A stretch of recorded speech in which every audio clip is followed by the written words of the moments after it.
Iindaba zethu emini nje ivenkile ezithengisa inhlanzi kunye nechips etapile zitshintsha amaxwebhu ezidlo imenyu kutsho ukuba hambelana namaxabiso etapile. Abasebenzi abasebenza phantsi kwenkqubo yesebe lemisebenzi yoluntu bantu badinga imivuzo yabo ngokukhawuleza ngelixa ibhanki yeposi embizana eMpuma Koloni iphanzile ukhupha imivuzo yabo ngexesha.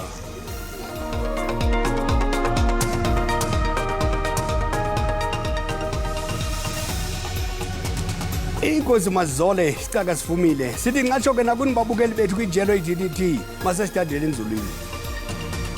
Ivenkile ezithengisa inhlanzi kunye nechips etapile zitshintsha amaxwebhu ezidlo imenyu ngesilungu ukuba hambelane namaxabiso etapile. Antingile amaxabiso etapile kwezi veki zimbalwa ezigqithileyo njengoko amafama ejongene nomngeni wamaxabiso aphezulu ezothutho, izichumisi zomhlaba kunye nokukhathalela iifama zawo. Iitapile zaziwa njengokona kutya kufikelelekayo kumazwe amaninzi. Iivenkile eziliqela ezithengisa ichips neentlanzi zithi kuza kuba nzima ukuwagcina efikeleleka amaxabiso azo. Nokuba zibhakiwe, zixhotyiwe okanye zicujiwe, kodwa abemi beli loMzantsi Afrika bayazithandela kwiitapile. Nangona kunjalo, kuye kusiba nzima kubemi beli ukufikelela kumaxabiso azo. Kulo nyaka uphelileyo, ingxowa ye-10 kg ibibiza i-R69. Umbutho wabavelisi beetapile kweli uthi ezinye zeenkampani ezinkulu ezivelisa iitapile kweli azisakwazi ukuvelisa umthamo owaneleyo. This phase that we have will be a relatively, I want to say, short-lived phase because it is a transition time. Usually, this time of the year, there's a bit of a mismatch in terms of stock availability and product. Uthabang Matomela uneshishini leekota awaliqala ngo-1996 eDiepkloof eSoweto. Uthi ukunyuka kwamaxabiso etapile kwenza kube nzima ukufumana ingeniso. Kulo nyaka uphelileyo, ingxowa yetapile ibibiza malunga ne-R60 kodwa kulo nyaka i-R144. Uthi oku kubangele ukuba awanyuse kabini amaxabiso ekota kulo nyaka nje kuphela. Oku ke kuyaluxhoka ishishini lakhe. We used to buy a bag of potato for like 60 rands. Now we're buying it for 144. So this is drastically reducing our profit or our livelihood as the business. Ingcali zezoqoqosho zixhalabile ukuba la maxabiso aza kuxhoka izibhaji zabathengi. Potato prices have increased significantly across South Africa, and the major driver of this is the lower volumes that farmers are delivering across various fresh produce markets in the country. And farmers are delivering less volume because of the poor harvest in some areas. Ingcali zithi kusalindeleke ukuba anyuke amaxabiso etapile kwezi nyanga zimbini zizayo. Kukho nethemba ke lokuba kuyabakho umnyinyiva ngoDisemba nakulo nyaka uzayo. Abasebenzi abasebenza phantsi kwenkqubo yesebe lemisebenzi yoluntu bathi badinga imivuzo yabo ngokukhawuleza ngelixa ibhanki yeposi embizana eMpuma Koloni iphanzile ukhupha imivuzo yabo ngexesha. Abanye babasebenzi bathi bachithe iintsuku ezininzi belala ngaphandle kwepost office kuba bengafuni ukulahlekelwa ziindawo zabo zokufola. Abasebenzi bahlawulwa imivuzo yabo ngokuveza iincwadi zabo zesazisi kwaye liqaqobano labantu abaye bahlawulwe ngosuku. Ibhanki yeposi ithi ayikwazi ukugcina izikhuntyuzi zemali kwizakhiwo ngenxa yezinga lolwaphulo-mthetho. Ngoku insimbi ye-11 busebusuku sikummandla wasembizana eposini lapho abantu abaninzi abasuka ezilalini kwindawo ezifana noMpisi kwindawo ezifana noMthayisi begcwele apha edolophini bengenayo indawo yokulala kuba bezofuna imali yabo. Uzakhumbula kuba basebenza ngaphansi kwenkqubo yaziwa ngokuba i-Extended Public Works Program engaphansi kwarhulumente, kodwa beza apha eposini usuku nosuku uzokhangela mhlawumbi uba bazoyifumana nini imali yabo engayifumani. Kodwa into enzekayo nabayixelelwa ukuba mhlawumbi usuku nosuku kuthiwe imali iphelile ayikwazanga ukuba ibonele. Ndithetha nawe nje balala phansi, balala esementini, balala emakhadibhothini, balala ngendlela engenabuntu engathi mhlawumbe omnye umuntu kukuphazanyiswa ekwelungelo labo ngabantu abangomama abashiya abantwana emakhaya bengazi mhlawumbe babazolala betyeni na, kodwa bachitha iveki insuku nentsuku bambi babo bathi akhona into esiwa phansi kwempumlo kukhona umuntu mhlawumbe bawoyile ukuba ngakwe balala betyentoni na, bengazi naba mhlawumbe abantwana babemakhaya bolala betyentoni na. Kodwa ngoku make sithethe mhlawumbe nomama uSmith usuka ngapha kwezinye zelala ezikude. Mama kudala ulapha mhlawumbe ingxaki yakho yintoni? Ingxaki yami kungafumani imali uba ndithenge ukutya ndityise abantwana ekhaya baye esikolweni. Imali ngoba siyifumani apha eposini. Siyafika apha imali kuthiwa iphelile, engasoneli silale kuba singenayo imali yokuphinda siye emakhaya. Sibuye sibukusengakusa sibe siye elayinini iphele imali sibe silale kuthiwe ekuseni soncedwa, ekuseni sime kubetho 3 kube kuthiwe imali iphelile. Okutya umuntu wakugqibela ephuma ngomnyango, silambile, sinxaniwe, sinto esingaziyo, nasemakhaya kunjalo. Asikwazi nokufonela abantwana sisho uba sihleli kanjani sinjani. Imeko le elusizi kakhulu njengoba usibonela nawe ukuba batandathekile emphefumulweni. Ayingabo aba kuphela, baninzi abanye abalele kwezinye ikona, ngabantu abangomama, ngabantu abangabazali ebabantwana. Mama siyakubona uba mhlawumbe ngathi nokutandathekile, imeko ithini emva ekhaya? Imeko endishiya ekhaya ibhlungu kuba ndishiya abantwana abatyi. Abantwana sibashiya ezikolweni, ushiye kuvaliwe, umntwana abuye kuvaliwe, awubuyanga ungumama wakhe. Uhleli apha ubuzorhola, ubona ba inobe ndihambe ndigoduke ndikazuba nayo imali yophinde ndibuye, mandisike ndilale apha eposini njengoba sileli olusizini libonayo. Yeah, imeko ke seluqhubeka ke kulommandla kungekho sisombululo isiso kuba xa uthethe nabasemagunyeni bambi babathi bafanele baba namakhadi babamkele ebankini, kodwa kuphinde kube khona into ethi aba bane ID mabeze ngaphambili bazokwamkela ke eposini. So ngulo nawe oqhubekayo ngoku, kodwa oyena muntu uchaphazelekayo nohlukumezekayo ngabantu abasuka ezilalini besuka bengekhona nto mhlawumbe ufanele bayisebenzisa, ingakumbi xa sijonga ilungelo labantwana, balelungelo lokuba batye, balelungelo baye esikolweni, nabo njengabazali belelungelo lokuba mhlawumbe baphile impilo engcono. Manibele ku studio. Kudlwana ndlebo likhethekileyo ne-SABC uNastasia Jansen obetyholwa ngokuba nguye wavula amasango entolongo ekhulula isidlwengu uThabo Bester uthethe phandle emva kokuba iphume etshaya etyaleni. Luwe ngumsebenzi wenkampani yezokhuselo i-G4S uthi amapolisa zange wenze umsebenzi okugqibeleleyo ngethuba ephanda ngokuqhwesha kwaBest entolongweni. Zirhoxisiwe izityholo zokunceda ibanjwa uBester liqhweshe entolongweni ezityatyekwe nguJensen kunye nabanye abatyholwa ababini inkundla kamantyi yaseBloemfontein. uJensen walala ezamla eziseleni iintsuku ezingama-29 waze wakhululwa ngebheyile ngoMeyi. I do not know. I've been maintaining from day one. I have never done anything wrong and I've never been part of any of this. Uthi zimchaphazele kabuhlungu ezi zityholo ebomini kuquka nokungcungcuthekiswa kosana lwakhe ngoogxa bakhe esikolweni. Your kids also has to suffer. And you know, as kids are cruel. Kids are very cruel in schools. So now kids come to your child don't actually know. I mean, for an 8-year-old, what does she know? uJensen okwakhalela igalelo lamapolisa kulo dulubhentsu esithi amtyabeke ngamafutha enyama angayityanga. I feel that they did a lousy job, honestly speaking. I feel it was a lousy job because if you did a proper investigation, nobody would have been arrested unnecessarily because of this case. Because I mean, this is it's a high-profile case. It's people's lives that you are playing with. So I think that the subs or the guys involved in this investigation is just taking people's lives lightly.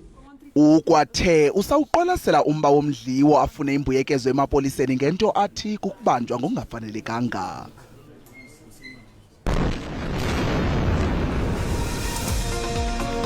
Kwalapha ezindabeni bangaphezulu kwe-2,300 abantu abathe babulawa kumjikelo wamva nje wongquzulwano phakathi kwePalestina nelakwa-Israyeli, kodwa masithuma umntwana evenkileni kuqala. Sinamkela kwakhona ezindabeni emini nje inkundla ephakamileyo eGauteng uyise isigwebo sokuba isigqibo sango-2017 se-SABC sokunikezela ngethenda kwinkampani yonogada emafoko kufuneka siqwalaselwe ngokutsha sibekelwe bucala. Ukuze emva kokuba i-SIU ifake isicelo sokuba kujongwe ngokutsha esi sivumelwano sokunikezela ngethenda kule nkampani. Ngomhla we-20 Januwari 2017 i-SABC yakhupha ithenda yokunikezela ngeenkonzo zonogada kwiiofisi zayo eAuckland Park eGauteng nakwindawo apho kubanjwa khona usasazo ngqo olukhethekileyo isithuba seminyaka emihlanu. Kwafakwa izicelo ezingama-45 ziinkampani ezohlukeneyo. Emva koko ikomiti ezijongene nezicelo zethenda neqonga eliphezulu labaphathi beliziko zaphakamisa ukuba le thenda inikezelwe kwinkampani iMjayeli. Ngomhla wama-30 ngoJuni ngo-2017, ibhodi yethutyana ye-SABC yabamba intlanganiso nalapho kwathathwa isigqibo sokuba le thenda inikezelwe kwinkampani iMafoko ngexabiso eliphezulu kunemali ebiza kuhlawulwa inkampani iMjayeli neyayifumene amanqaku aphezulu kunazo zonke ezinye iinkampani. Uphando lwe-SIU lufumanise ukuba ibhodi yethutyana ye-SABC yalawula gwenxa imali yeliziko. Amalungu ebhodi yethutyana ebeme kwelithi ibhodi yanikezela ngethenda kwiMafoko iqwalasele imiba eliqela kwaye ngokungqamene nomgaqo-siseko. Kungoku nje inkundla iqwalasele ngokutsha esi sigqibo yasibekela bucala kwaye iyalele ukuba kungaphelanga iintsuku ezingama-30 inkampani iMafoko mayifake ingxelo ephicothiweyo nequlethe inkcitho yale nkampani ngokwesivumelwano. Ukanti SABC iyalelwe ukuba kungadlulanga iintsuku ezingama-60 ifumane ingxelo ephicothiweyo neqinisekisiweyo kwinkundla. Emva koko inkundla iza kuthatha isigqibo sokuba yimalini ekufuneke ibhatalwe yiMafoko kwi-SABC okanye kwi-SIU. Inkundla ephakamileyo yasePulukwane iwarhoxisa onke amatyala kumadoda amahlanu atyholwa ngokubulala iinkokeli ezimbini ze-ANC kumasipala waseMagolokwana eMokopane. Uceba we-ANC uValtane Kekana nelungu lombutho uRalph Kanyane babulawa ngangenalusini ngo-2019 kwisiganeko esoyanyaniswa nezopolitiko. Ujaji George Patudi uwarhoxisile amatyala kuba abotshutshiso bebengakulungelanga ukuqala kwetyala. Ukuguquka kweziganeko nanjengoko amatyala erhoxisiwe kwethutyana ngakumadoda amahlanu atyholwa ngokubulala uceba we-ANC uValtane Kekana nonobhala wengingqi ye-ANC eMokopane uRalph Kanyane. Umtshutshisi Chauke ufake isicelo sokuba lo mba umiswe ukuze abezotshutshiso bafumane ithuba lokufumana iinkcukacha kwigosa lophando eliyintloko. Kukholelwa ukuba ubungqina bubandakanya iinkcukacha zomnxeba phakathi kwabatyholwa phambi kokubulawa kwamaxhoba. This information, my lord, which relates to the photographs and the communication, it's vital for the just decision of the case. Amagqwetha abamangalelwa asichasile isicelo sabezotshutshiso. They were satisfied that there is sufficient evidence to proceed against all accused. This morning, my lord, after this matter Monday, and special arrangement was being made by the acting judge president of this court to ensure that this matter proceed because of the prejudice. Ujaji Patudi usikhabile isicelo sabezotshutshiso esithi amatyala ngakubamangalelwa arhoxisiwe kwethutyana de abezotshutshiso balungele ukuqhubeka nelityala. Abamangalelwa basamkele esi sigwebo. Whilst I'm very happy about that, and I'm hoping that at some point they will be totally concluded against me. They did not investigate to arrest the killers, but they only went to different politicians around Mogalakwena. IENPA ithe iza kwabuyisela la matyala ngokukhawuleza bakufumana ubungqina kwigosa lophando. We have consulted with the investigating officer, and then there are new evidence which has emerged. We wanted to consider that information. Ukanti amagqwetha abamangalelwa aza kulandelelela ityala lokwenyeliswa kwesidima sabamangalelwa.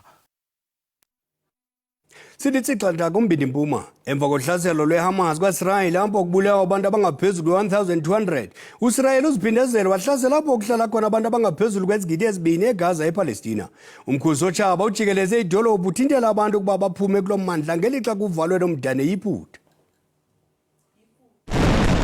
Izizwe ezimanyeneyo zithi 60 ekhulwini abantu baseGaza abanakhuseleko lwakutya baxhomekeke kuncedo lwamazwe ngamazwe ngelixa ngaphezu kwama-80 ekhulwini yabemi behlupheka nentswelangqesho ephezulu. Inkqubo yokutya yehlabathi ibonelela ngoncedo lokutya kubantu abangaphezulu kwama-800,000 eGaza naseWest Bank. The situation is devastating. We are on the ground doing everything we can to make sure the people in need, the ones who fled their homes and residing in shelters, are getting the food and help they need to be able to survive.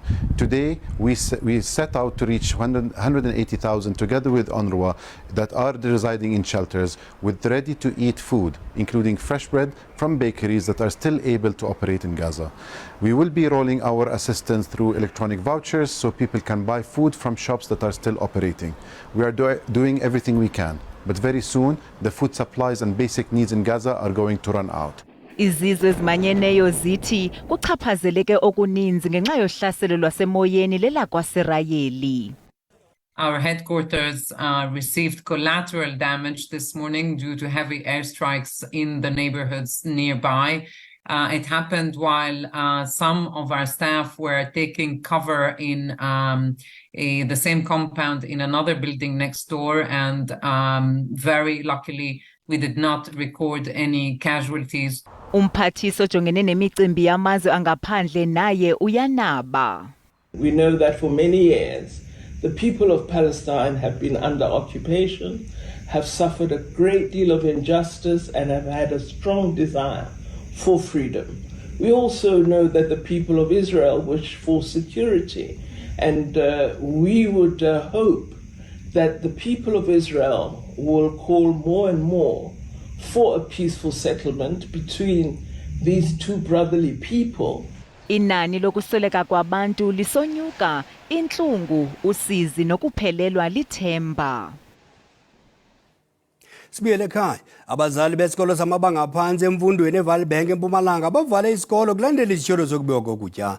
Banyanzelisa isebe lezemfundo libanqumamisa abo batyholwa ngokubandakanyeka de kuqosheliswe uphando. Isebe lisaphanda ngalenyewe liyikhalimela kananjalo. Abazali ebebevuke umnyele bathi bafuna ukwazi kwenzeke ntoni ekutyeni kwabantwana babo. Ingxelo zithi abanye ootitshala babonwe besiba ukutya emva kokuvalwa kwezikolo kwikota edlulileyo. Kuphume ezinye ingxelo ezithi okukutya kubiwanga koko kusiwe kumakhaya abafundi abadingayo ukuze kungonakali ngexesha leholide. Kodwa abazali abafuni nokuyiva le ingxelo. Government has made some efforts to cater food for these children. But teachers, with all the money they're getting, they steal food meant for learners. So those who are involved must all be suspended. We shut down the school until we get clarity from the district. We don't know when will that be. Around 24. Isebe lithi alikukhuthaza ukusiwa kokutya kumakhaya abafundi njengokuba oku kungahambisani nemiqathango elawula inkqubo yokutya ezikolweni. The department is investigating the matter further and will take appropriate action against those who will be found to be in transgression. To this end, the department requests the parents and the school community to appreciate that something is being done about the matter and to provide the department space to further investigate the matter. Uluntu nabazali bathi isebe malingenelele kulombhodama ngokukhawuleza. Dikalele ngazo kodwa kwephuka neyokuhlanganisa sihlangabezene sibuya nazo ngeSixhenxe amaqondo emozulu ayalandela amakuthethe bomnyama kuvela ukukhanya kube khosi behele.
Iindaba.